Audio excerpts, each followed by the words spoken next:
where we got lit, where we got loud. Yeah, homegrown, hometown proud. My crowd. Whoa, my stomping ground. All right, we're hanging backstage at Boots and Hearts with the guy that I'm going to call you the king of Boots and Hearts now because Come on. You've played, well, this is, after tonight, it's the fourth time. Yeah. Like, yeah. And it's only been 5 years, man. I know. They said, listen, last year, they said, listen, you got to take a year off. Like, there's only so many slots we can give people. And it's true, but you know what? Last year you took off. The year before, 501, you launched it here. Yeah. But now we got something new to talk about. Yeah, new record, man. Let's talk about it. Yeah, Shake These Walls. Yep. Yeah, pre-orders out today, August 5th, so very exciting. People seem to be digging it. They get a grat track with it, which is Shake These Walls. We've been playing three to five new songs in the set, depending on where we are and what we're doing, and people seem to be digging them, so that's exciting. Because that's always a difficult part when you start playing new material before your record is out. Nobody knows the songs, right? So we get a good vibe based on people's reactions, kind of what's going to work and what isn't. Yeah. So Stomping Ground is like crazy at radio right now. Like everybody, it's probably added to what 98% of the radio stations in Canada. Yeah, there's a few. There's a few that aren't on it. Well, then they better get on it if you ask me. But maybe walk us through that one. The video is pretty cool. Yeah. I had a little secret today that I was going to bring. Which was? And that yellow, orange, and white shirt that kid's wearing. Yeah. I had one made. Did you? On the back. Oh, come on. And I was going to wear it during the interview, but that's so unfortunately, funny. I didn't get down to Toronto to pick it up. Yeah. I'll wear it. Well, and that video, what was interesting about that whole thing was that we shot it in my hometown. And we literally, I had this idea. What if we went to the house I grew up in, my paper route, my grandmother's house, my cousin's pool, there's shots of, all the places that I used to hang. We tried to get Oaks Park in Niagara Falls, which is where I played baseball. But we couldn't because there was a game on that night. So we shot it at the baseball park scenes at Patrick Cummings Park in Chippewa. I never played there, but it was still all in my hometown, my stomping ground, right? So it kind of made sense. So, the cool part, watching, like you said, going through the paper routes and stuff like that. When you wrote the song or when the song came about, how did that materialize? Yeah, so I wrote it with the same guys I wrote Thunder with. Okay. Which is Todd Clark, Gavin Slade. Yeah, we added a fourth guy named Travis Wood. Oh, don't. Bad guy's a bad guy. Yeah. So, anyway, he came in with the title.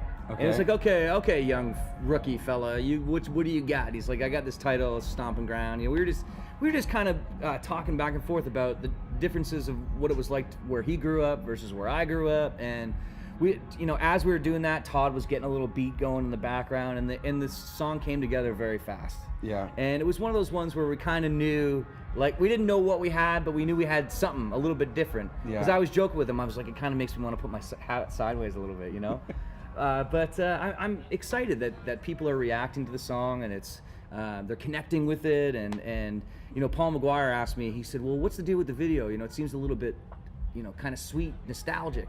I said, because that's what that song is for me. It's like looking back on a time where, I wish that I had been a little bit more carefree than I really was. You know what I mean? Because you realize after the fact that it doesn't really matter. If you kind of got caught with a beer in your hand, But we had our share of fun, and it was all innocent fun. Yeah.